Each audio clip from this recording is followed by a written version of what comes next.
Assalomu alaykum hurmatli obunachilar. Sizlarga hozir 2007-yilda ishlab chiqarilgan Epica avtomashinasi bor. 1 yevro. Hozir shuni bir video obzor qilib ko'rsatamiz. Mashinamizga metan gazlari o'rnatilgan.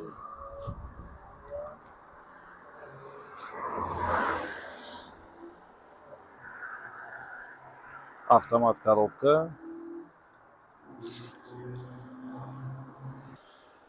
Salonlarning ichki holatlari.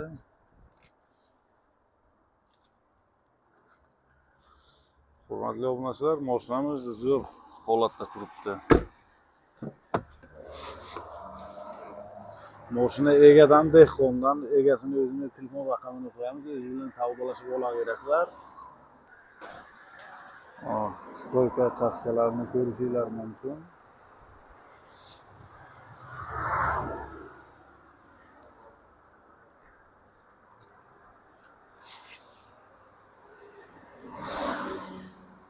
Bu mashinamizda endi bahosini nech pul qo'yapmiz aka? Ayting qani, to'g'ri kelsa, ma'qul kelsa kelishtirib bersangiz agar obunachilar oladi, xudo xohlasa.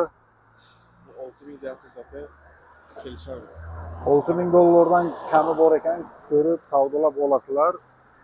Mashinani kraskasi yo'q deyaptilar. Yuzasi bir qator tashqi lak qismi boshqatdan bir laklangan ekan mashina. Kraska yo'q deb aytayaptilar. Egasini o'zini telefon raqamini qo'yamiz, o'zi bilan savdolashib olaverasizlar.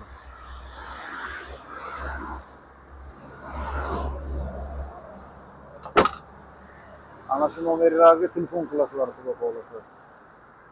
Shu nomerga telefon qilsanglar agar akamiz bilan bog'lanib savdo qilib olaverasizlar.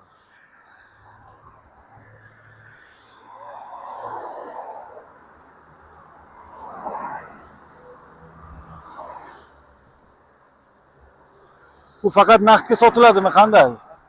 Naqd pulga sotilar ekan. Akani o'zlari bilan ko'rib gaplashib olasizlar.